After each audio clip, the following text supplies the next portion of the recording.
O Brasil ainda é um dos países que mais explora a mão de obra no mundo. Como que a comunidade em volta descobriu que ela estava sofrendo esse crime? Como que a Margarida fugiu dentro do Brasil, né, e não conseguiu ser achada? Então, tem muitas respostas ali. Tem muita novidade, por isso.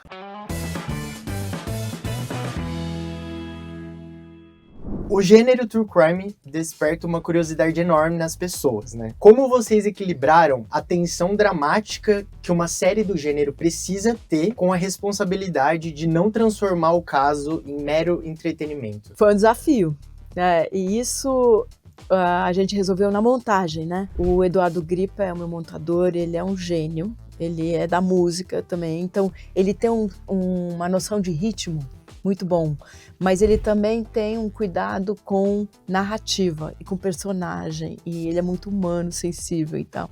Então, o nosso objetivo, claro que era contar uma história importante, de uma forma sensível e tal, mas a obrigação era encaixar essa história dentro de um gênero true crime. Então foi, né, a gente foi achando o caminho no decorrer, né?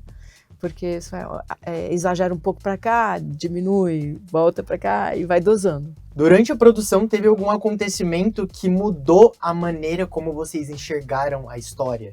Várias coisas, né? Porque a gente foi trabalhando com pesquisa e a gente ia descobrindo fatos e descobrindo coisas, assim. Então, a própria descoberta de onde vem a família da Margarida mudou muito a perspectiva que a gente tinha sobre ela, né? Que a família dela vem lá do Barão de Bocaina, então já era uma família aristocrata, enfim. E a gente foi entendendo de onde ela vem e também conseguiu entender de onde partiu o crime, assim. Quando a Hilda chegou, teve uma nova reviravolta, porque a gente conseguiu entender a perspectiva dela, né, da vítima sobre o crime. A própria descoberta lá de Campinas, né, que a Margarida morou em Campinas. Então, toda hora a gente descobria coisas novas, fatos novos e personagens, né, que iam trazendo mais contexto, né, pra história. O desafio foi encaixar tudo em 3 episódios de 30 minutos. Era muita coisa. Muita coisa ficou de fora. Por que vocês acham que histórias tão perturbadoras como essa geram um fascínio tão grande nas pessoas? Eu acho que tem 2 fatores. Tem a punção de ser muito inusitado e você falar isso nunca aconteceria comigo. Essa coisa, a mulher de pomada branca, a casa abandonada, são vários estereótipos do filme de mistério, de terror. E, ao mesmo tempo, é um assunto, infelizmente, universal no Brasil. Todo mundo conhece alguma história de exploração. Então, ao mesmo tempo, é familiar. E não é bom que seja familiar, mas é familiar. O Brasil ainda é um dos países que mais explora a mão de obra no mundo. Então, você vê isso e você fala, esse caso não é o único. Assim, na minha infância eu lembro que a minha tia tinha uma empregada que acho que não recebia. Mas o meu vizinho na frente tinha uma empregada que chegou com 12 anos na casa dele. Então, acho que tem esses 2 polos. Assim, o polo parece ser uma história única e, ao mesmo tempo, é uma história universal. Infelizmente. Vocês acham que dar visibilidade para essa história pode fazer com que outros casos de denúncia venham à tona, tanto pelas vítimas como por terceiros? Com certeza, né? Isso já aconteceu no podcast, né? Eu acho que com a série, mais pessoas vão ter acesso à história e mais pessoas vão ter essa ficha caindo, assim, né? Então aquilo era uma exploração, porque por ser uma mão de obra negra, né? Muitas pessoas acham que naturalizam, né? O fato de não receber, sendo que é um crime. Então acho que mais gente vai ter noção de que é um crime e vai denunciar. Qual é o impacto que vocês esperam que a série provoque no público? Eu espero que as pessoas reflitam. Eu não vejo o público como uma coisa só. Eu acho que cada pessoa tem uma reação diferente. Então a gente faz uma obra, a gente só faz 50% da experiência. O espectador traz todos os filtros da experiência dele, o olhar, a classe, a raça, o gênero, tudo, né? E ele vê um filme que é a experiência dele, né? Então, eu espero que surja uma reflexão individual em cada pessoa. Eu não posso esperar que seja uma reação única de todo mundo, sabe? Vocês podem dar 3 motivos do porquê as pessoas deveriam assistir a série? O principal motivo é conhecer o outro lado da história, né? Que eu acho que é importantíssimo. A gente tem a perspectiva da vítima, que é a Hilda.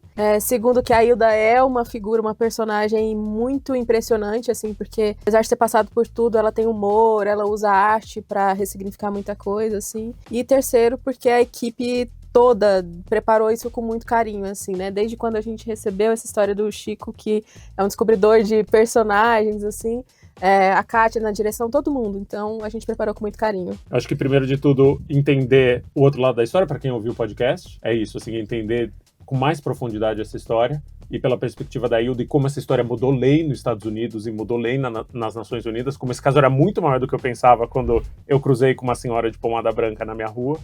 O segundo motivo, eu acho que para entender um pouco também de como o mundo pode ser complexo, de como se constroem algumas injustiças, para entender por que essa pessoa nunca respondeu na justiça pelo que ela foi acusada. E é preciso um pouco para entender. Essa história é um pouco complicada, porque então ela é cidadã brasileira, ela foge dos Estados Unidos, aqui a gente não extradita, e se ela se esconde aqui, isso a série mostra, se ela se esconde no Brasil por um determinado período de tempo, o crime prescreve, porque não é um crime hediondo no Brasil. Acho que a gente entende um pouco melhor o mundo com essa história. E o terceiro motivo é pela Hilda, assim, porque a Hilda é tocante, assim, eu vi poucas entrevistas na minha vida que são tão tocantes e tão fortes e de alguém que conseguiu passar pelo que ninguém passou, pelo inenarrável, e hoje em dia floresceu, e hoje em dia tá bem e tá de pé. Porque a série, ela mostra passo a passo como que aconteceu a investigação e como que aconteceu o crime.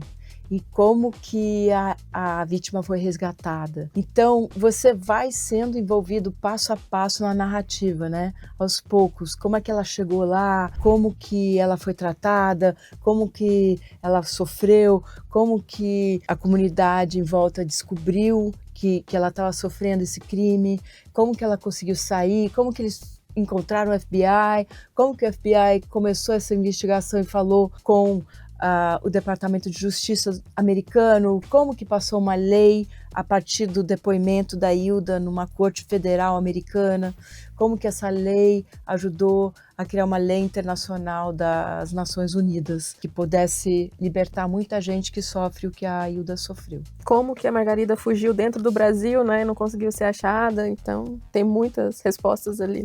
Tem muita novidade, por isso.